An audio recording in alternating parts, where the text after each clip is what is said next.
Pro-Chancellor, Dr. Nafis Sadik, Board of Governors, Board of Trustees, graduating class, distinguished guests.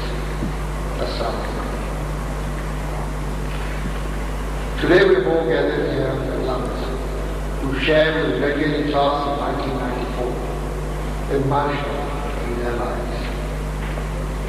I congratulate them on successfully completing the challenging MBA program at LUMS. Their joy and pride in this achievement is shared equally by their families and, of course, the faculty at LUMS, who have steered them safely through this demanding program.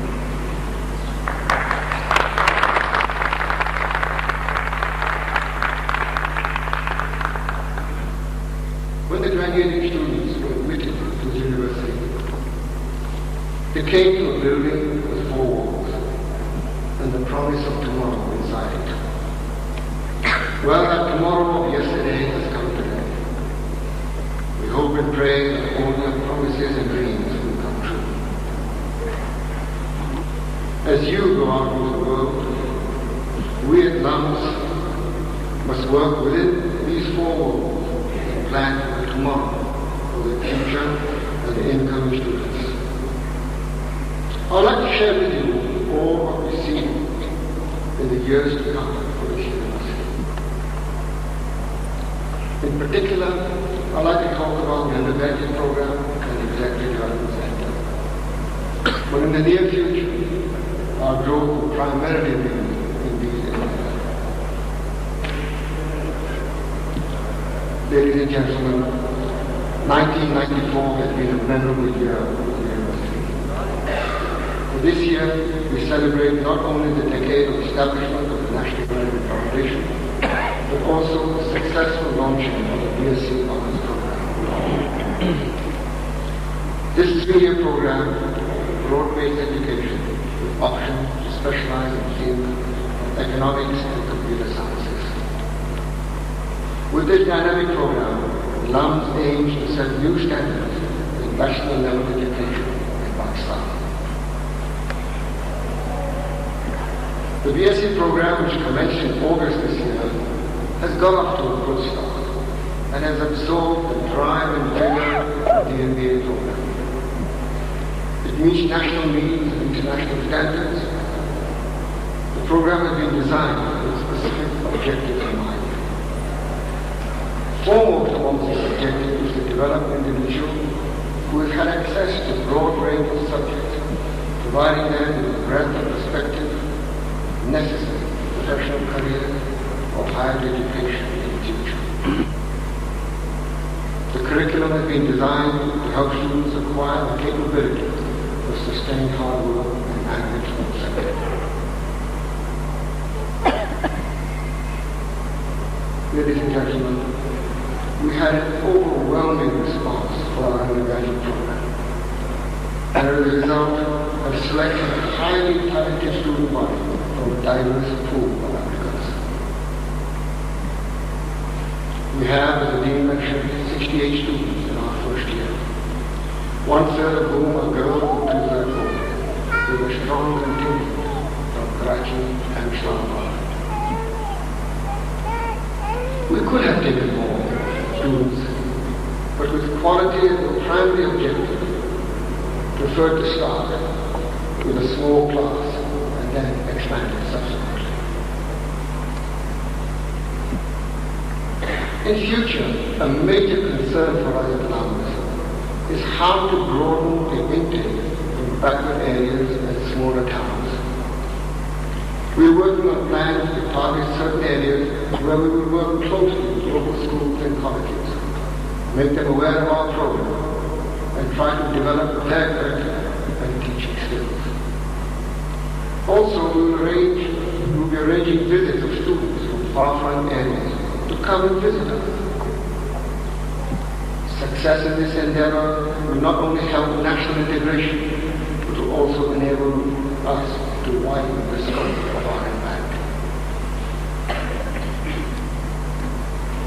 By the grace of Allah, we currently have 220 students in the undergraduate and MBA program. Next year, we expect to be at 350. And the year after, at 500. We're not seeking growth per se. It's just the outcome of our past efforts and achievements. The challenge before us is to grow and yet maintain our standards and dedication to our mission.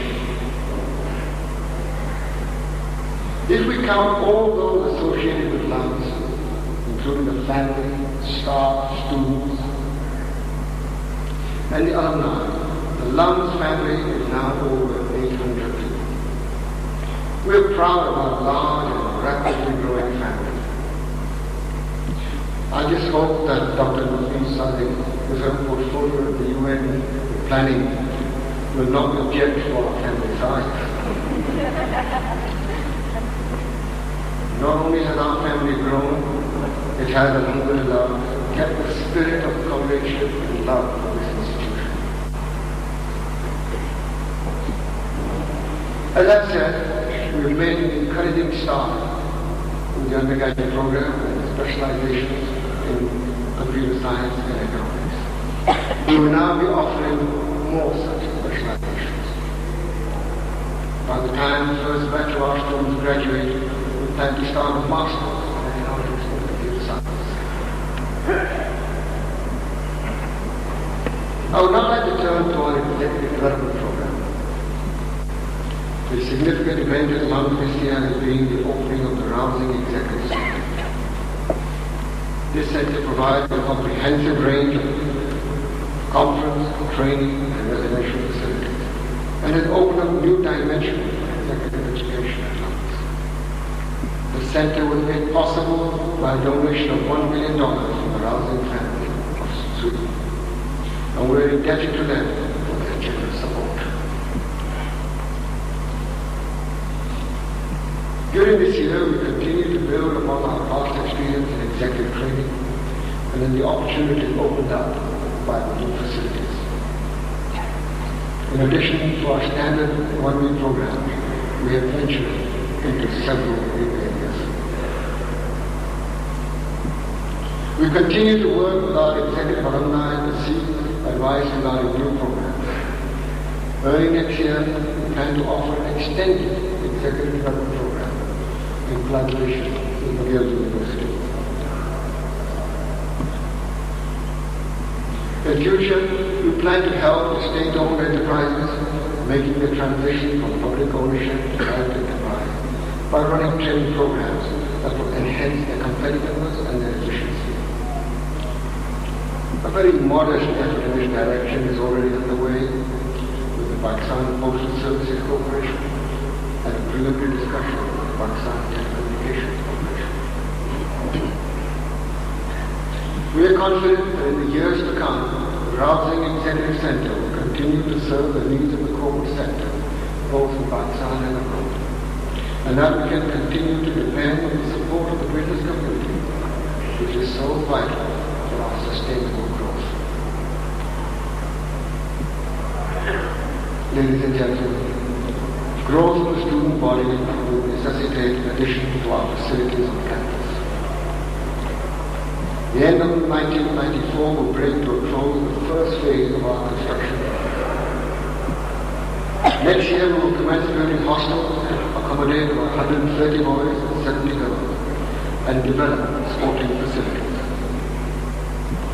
This is an important part of our program as we wish to get a more diversified student body from all over Pakistan. Once our plans are finalized, we will be seeking donors to construction work. Inshallah, we will be breaking ground in spring next year. There is something special in the atmosphere of LUMS.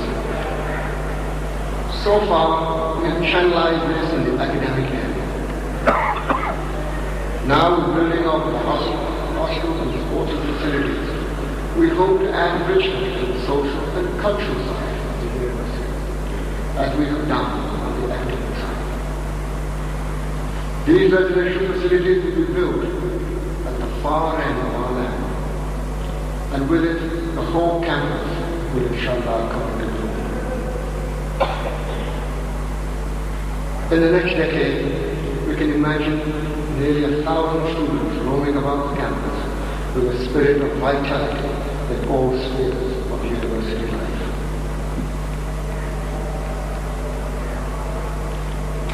Ladies and gentlemen, LUMS cannot survive without support of individuals and institutions. Last year, Mr. Nafis was the single largest donor. This year, the Muslim Commercial Bank provided LUMS centralized for student loans. I would like to thank Mr. Mansha, Chairman of the Board of the Muslim Commercial Bank, and Mr. Hussain, President of the bank. Both of these gentlemen visit the campus and spend considerable time with the MCD scholars. As our student body grows and as we see more students from less privileged classes, we will need more and more donations for the scholarship fund. The general donation from LCB made it possible for us to give loans to a significant number of undergraduates. We hope other institutions will follow the example set by LCB. Today we have among us our distinguished keynote speaker, Dr. Nafis Sadik. We are very proud of your achievements at the international level, and we are grateful to you for gracing our convocation. To the graduating class, I wish to say, keep up your high ideals and commitment to excellence, which you have learned at LUMS. Dr. Nafis Sadik is a shining example of the role model for all of you to follow. I wish to thank the faculty, staff, students for their loyalty, hard work and support in the ongoing achievement of our objectives. Also to our valuable contributors for their continued confidence in our ability to pursue our mission. In conclusion, I just wish to share that when we started LUMS, we thought we were on a trip. Soon we realized we were on a journey. It actually turned out to be an adventure. And so, to all in the LUMS family, faculty, staff, students, graduate and class, let us all join hands and go along that adventurous path with hope and commitment to attain our ultimate goal of making LUMS a premier institution of learning in the region. I'd like to thank you.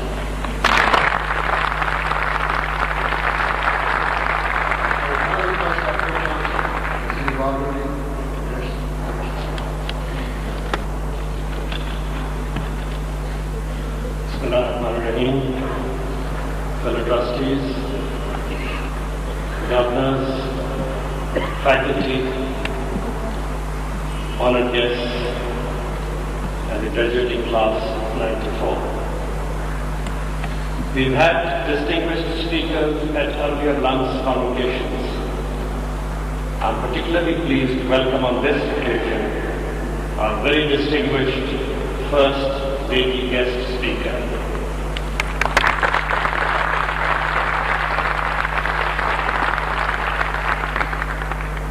I'll make my own speech short as she's to follow me. This order confirms two well-known maxims. Age will have preceded beauty, and she being a lady will have the final word. There's no one, though, I would more willingly defer to than to our guest today, Dr. Nafis Sadik. I know that I speak for all of you, and I thank her for having traveled halfway across the globe to be with us this afternoon. Globe-trotting, though, is the least of her skills, for the responsibilities which Dr. Nafis Sadik handles in the United Nations span the whole globe. Dr. Nafis Sadik is more than simply the senior-most Pakistani in the worldwide organization. She is a key determinant of the future of the globe itself. She is a qualified doctor. As a medical graduate, she has learned to revere the life of every individual. As a global administrator responsible within the United Nations for population control. She is best qualified to teach us about the significance of world population growth and control. I myself have been associated with Worldwide Fund for Nature here in Pakistan. I've often heard the concern of conservationists who wonder whether man and other animals can coexist on the same planet. Dr. Sadik has even greater concerns. Her concern is whether man and the fellow man will have enough to coexist on this planet. When we have few children, some of us wish we had more. When we have had too many children, many wish that they had had less. Either way, what matters is that there should never be too many. There should be enough to continue the human species, and enough to be able to feed, to clothe, and to educate with the resources to be shared between us. And the resources of education are what bring us together on this campus today. The graduating class of 94 is leading us to move into a crowded world. It is a world crowded with people. It is a market crowded with competitors. It is a future fraught with difficulties. But it's also a world crowded with opportunities. For you, though, the graduating class of 94, who have worked hard during the past 2 years here at LUMS, there should be no difficulty which you cannot turn into an opportunity. An opportunity to improve yourself, to improve your prospects, and to improve the society we all live in. You have our best wishes and prayers for your success. Your success will belong equally to you and to the members of the faculty who have trained you. For while your stint here at LUMS has at last finished, theirs continues because their mission continues. The faculty who taught you are the priceless spark which continually ignites the desire to learn. It touched your predecessors, it has touched you, and will now touch your successors. Just as all of you in the graduating class of 94 have a long way to go in the future, LUMS also has a long road ahead of it. We need our own boarding facilities so that we can accommodate more students from across the world of Pakistan. We need to review constantly every aspect of our university throughout the coming academic years, and for that we need your continued support, demonstrated as it is by your presence at this convocation. I'd like to thank in great measure the support of Mia Mohammed Manshah and Mia Tariq Sagar to LUMS. Their donations and their presence among the sponsors of LUMS is a sign that we are going in the right direction. We however need even more support and look especially to our own graduates for fulfilling their obligations to LUMS when they have the means to do so. I do not want to take any more of your time except to thank you all for sharing this convocation with us. In particular, let me repeat my thanks to Dr. Nafis Sadik for traveling halfway across the world to be with us today. I will not hold her back with any more words. She has the other half of the globe to conquer tomorrow. Thank you. Mr.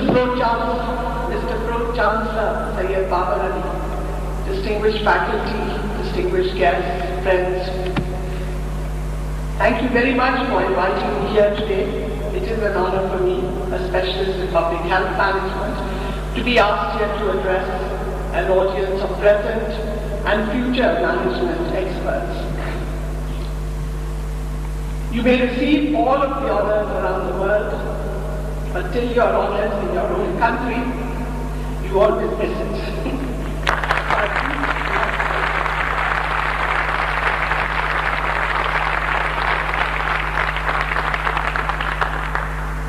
It is an opportunity to reflect on some of our experiences in population and development as it concerns management. It may also illustrate some of the challenges and opportunities which will present themselves in the course of your careers. You are among the best young minds of our country, and your time here has encouraged you to bring forth and discuss new ideas. The university of which you are now graduates will remain a permanent influence on your lives, and I hope you will also influence the generations who will follow you. In the Islamic tradition, the place of a university is to be independent and to introduce fresh thinking on old subjects. But the university also supplies continuity and ensures that thought is tempered by judgment based on the moral law. The university is in our tradition, and in all traditions, therefore, has the responsibility to weigh new ideas in the balance of ancient culture and the reality of the present day. Its unique contribution is to present possibilities for growth and development, both to individuals and to the society as a whole. The Lahore University of Management Sciences occupies a unique position in this regard. It specializes in the most modern of modern sciences, that of management, and it is therefore in the forefront of today's process of change and development. We usually think of management as a tool of business and industry, but I can assure you that it is equally necessary in the social sector, from the family to the global level. You will discover that effective management in the social sector demands more ingenuity and innovation to maximize the slim resources. Most of your resources will be human rather than financial, so your task will be to ensure the participation of each individual concerned. And this in turn calls for the creation of both the opportunity and the capacity to participate. This is a new dimension of management, and it has grown out of our experience in population and development over the last 25 years. It has had a strong influence on approaches to social development, including the program of action that was adopted at the International Conference on Population and Development in Cairo last year. I'm sure that many of you must have heard about it in the media. It was a conference that demonstrated that participatory or responsive development, promoting equity and equality for women, investing in health and education, and strengthening the civil society is the key not only to social progress, but to sustained and sustainable economic growth as well. The program of action that was adopted at the conference in Cairo must be one of the most thoroughly discussed and thoroughly publicized documents in the United Nations history. The difference between this program of action and all other international agreements on population and development is that it explicitly places human beings at the center of all development activities. It encourages all countries to address global problems or national problems by meeting individual personal needs. As a result, the Cairo Program of Action is a very comprehensive document, but all 16 of its chapters focus on one central goal: the improvement of the quality of life for all people. The conference also showed a fresh determination and vigor in the international community for the concept of development based on responding directly to people's needs and aspirations. But to take full advantage of the possibilities offered by this program, countries must be prepared for some fresh thinking. What is needed, as Prime Minister Benazir Bhutto pointed out in her address, is that each country should develop a synthesis derived from its own culture and values. And as she said, we should not accept policies imported wholesale from other countries and cultures, but equally we should define policies that are forward-looking. And she went on to say that we should not allow a narrow-minded minority to take us into an era of backwardness. This Cairo program was negotiated by the political leadership of almost the whole of the Muslim world as well. What is needed now is not merely acceptance, but positive endorsement by political and religious leaders alike for the goals and furthermore to implement these goals. The goals agreed in Cairo are universal and they are essential. They express very well the quality of compassion and practicality found in all sacred texts. They reflect not only the global values accepted in Cairo, but Pakistan's own and truly national viewpoint. Pakistan's own experience has shown us that the social sector is both an essential and a neglected aspect of national development. Like all countries, much of our effort in Pakistan has been towards economic growth, and to some extent we have succeeded. We have learned how to use the great rivers for power and irrigation. We have vastly expanded the area under cultivation. We have revolutionized our agriculture by taking advantage of modern methods. Economic growth, in spite of all the problems in Pakistan, has been quite dynamic, averaging 5% a year over the last 5 years. The export sector is flourishing, led by new ventures in manufacturing. We can see the results in the bustling streets and the new buildings of this great and growing city. Yet, we are all aware of something missing. As Mr. Blackstone said yesterday in his speech at dinner last night, despite all efforts, Pakistan does not have the characteristics of one of the tigers of Asia. What is missing is something that we might call, for lack of a better phrase, quality of life. Development has not reached very far into our society. In fact, there seems to be a tension between development and the way most of Pakistan's citizens live. For example, Lahore is the center of economic and population growth. But its economic growth and its population growth are not connected. Its population is growing at nearly 4% a year, perhaps even higher, but the city does not provide employment, food, housing, or basic services for all of these new arrivals.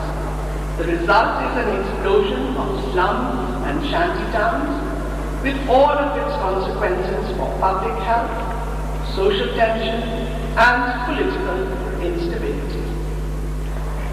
In all areas of our society, we can see imbalances of this kind. The transformation in Pakistan's agriculture has been dramatic, but can we honestly say that rural development has decreased rural poverty?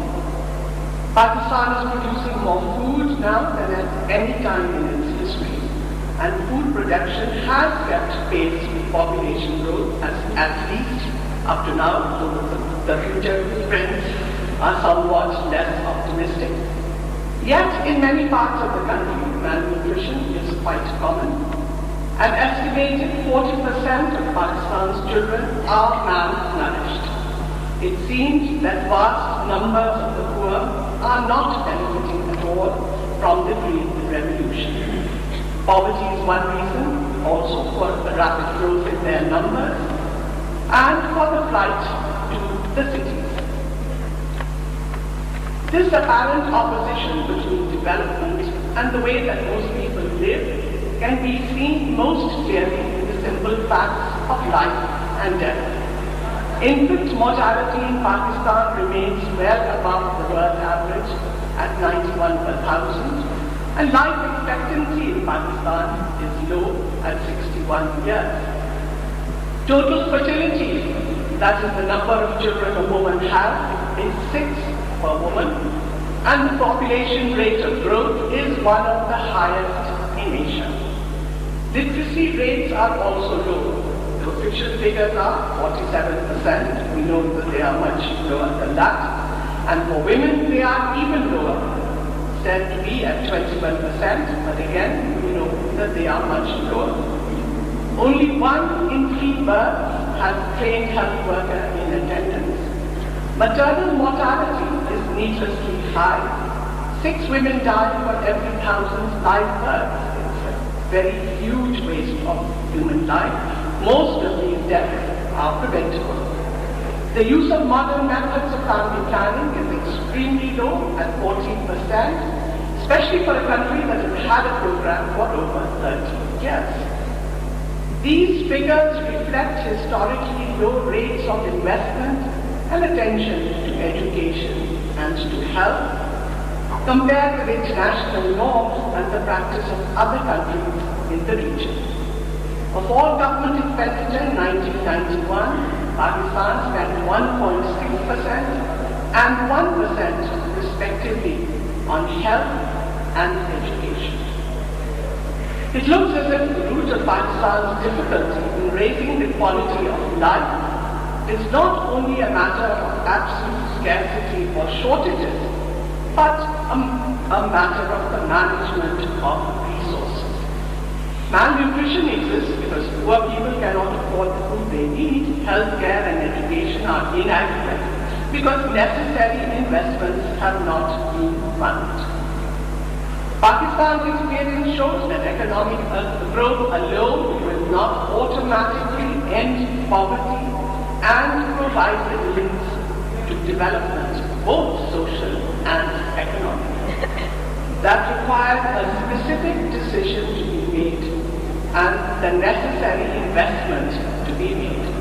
It applies at all levels, from the central government to the individual family.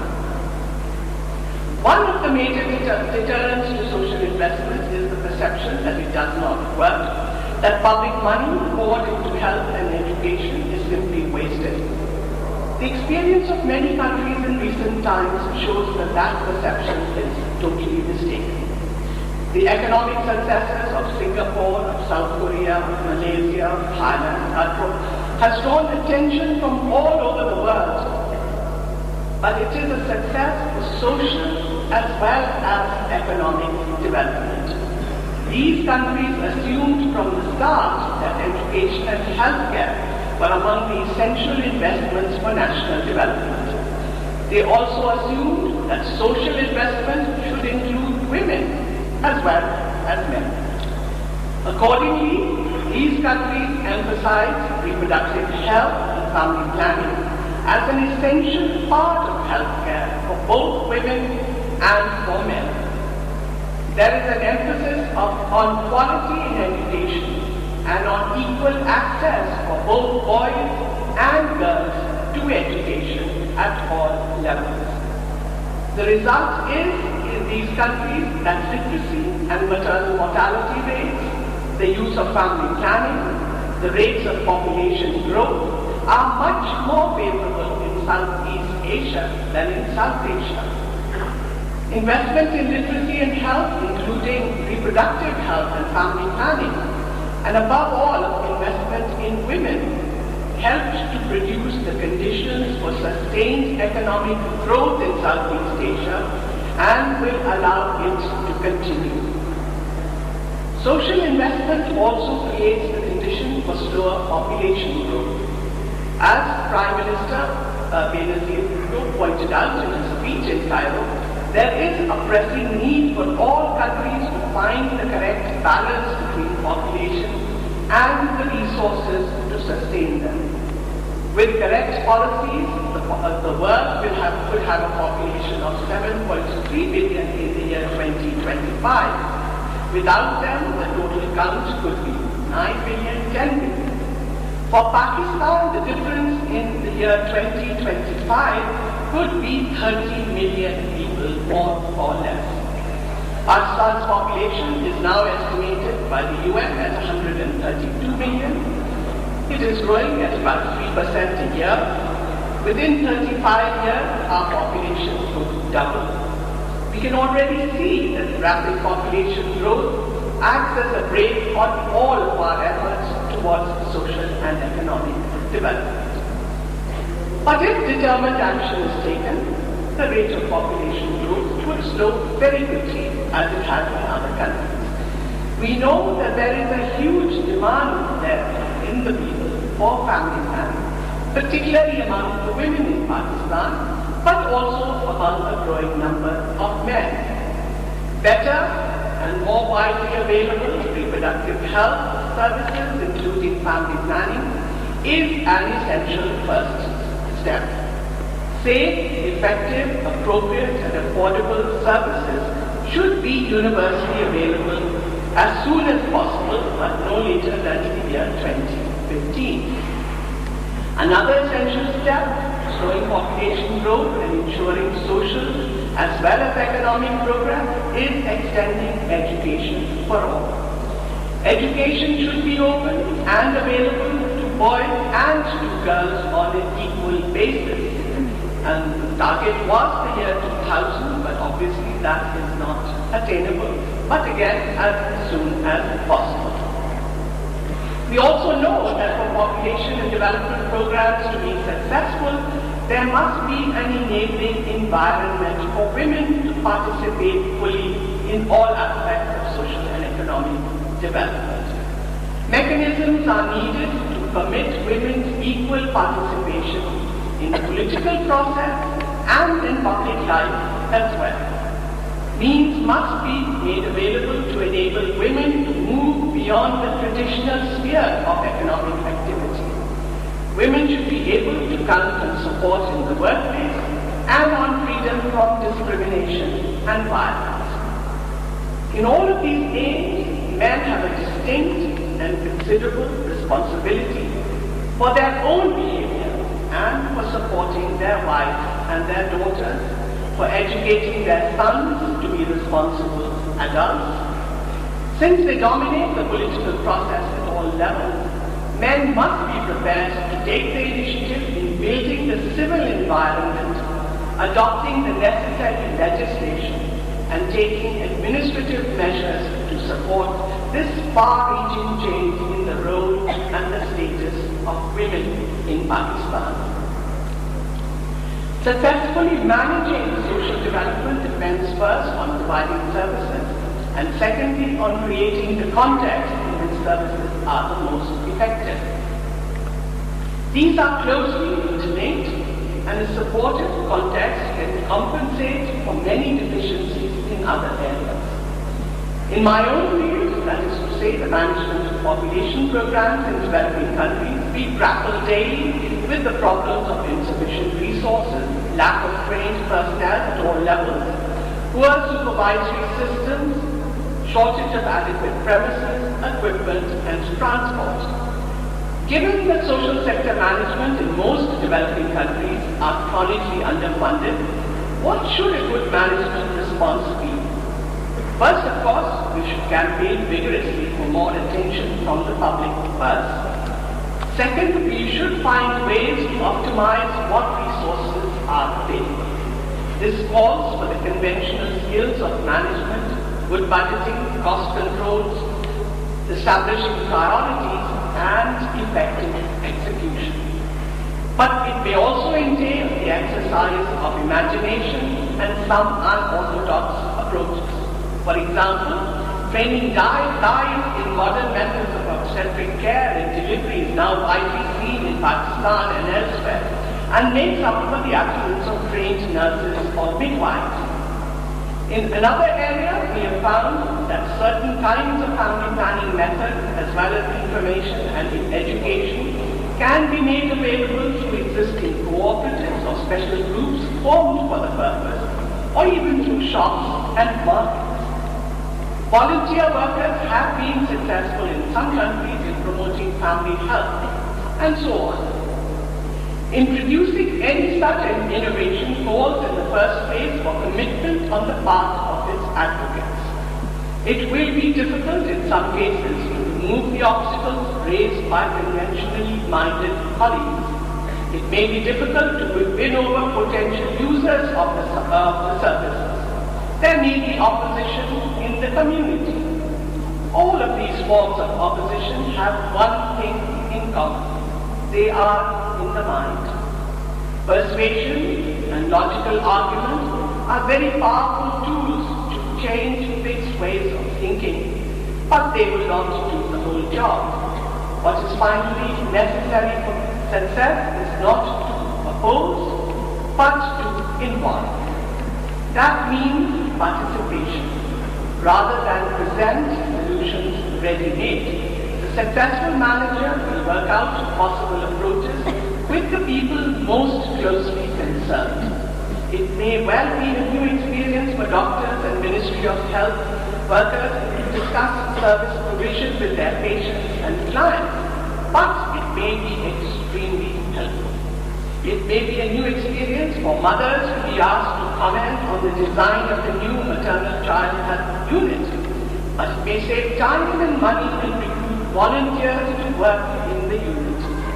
Building participation requires a high degree of management skill, but it can show the way to optimize resources and to build highly cost-effective service delivery systems. In building healthcare, it is particularly important to involve women as architects, as service providers, and as beneficiaries. You may find that I have women with their experience, multiple roles in their family. With their experience of multiple roles in the family and in the workplace, are already excellent managers. It may be that studying the average village woman who daily juggles the needs of husband, children, crops, chickens and cattle, and also goes out to work, might teach even us experts something about management. Certainly, she should be at the center of attention when we are discussing how to manage social development. Yet for many women in our country at the present time, such involvement would be unthinkable. This leads on to the need for a fresh look at the broader context, the context in which women operate in our society. The fact is that the dice are loaded against women from the moment of their birth. Girls are less welcome in our families than boys. There is rejoicing over the birth of a boy. Only muted congratulations or none at all when the new arrival is a girl. Girl children are more likely to be malnourished than boys, less likely to be taken to hospital when sick, and more likely to die in infancy. Girls are much less likely to go to school than boys and much more likely to leave school early. They get married earlier than boys and start having children while they're still in their teens. Although they work very hard inside the home and out, they can expect recognition for only one of their activities, the bearing and raising of boy children. A mother of many sons is admired and has status in her community. Thus in Pakistan, even today, whatever status a woman has depends on men. It is impossible under these circumstances to imagine women taking their full share in building a new future for Pakistan. These are problems not only for the poor, they affect the whole of our society. If they are not put right, they will put an end to all efforts towards sustained economic growth and sustainable development. No society can develop if it confines the benefits of development to a small proportion of its people. No society can develop if its female half is valued only for its capacity to produce male children rather than for herself. Pakistan must work towards a much higher level of popular participation especially more involvement of women in business, the professions, politics, and government. We need strong non-governmental organizations and a willingness on the part of the government to accept that non-governmental organizations have an important part to play in the civil society. We need willingness to innovate and to adapt. We must ensure that development policies respond directly to the needs of ordinary people for health, education, employment, and for a more secure existence. There must be a willingness to change, and it must spread through the whole society. In bringing about this change, fathers and husbands will bear the same responsibility as cabinet ministers or university pro-chancellors. Change of this kind may not be easy. It may involve, in some cases, questioning long-held beliefs and giving up the habits of a lifetime.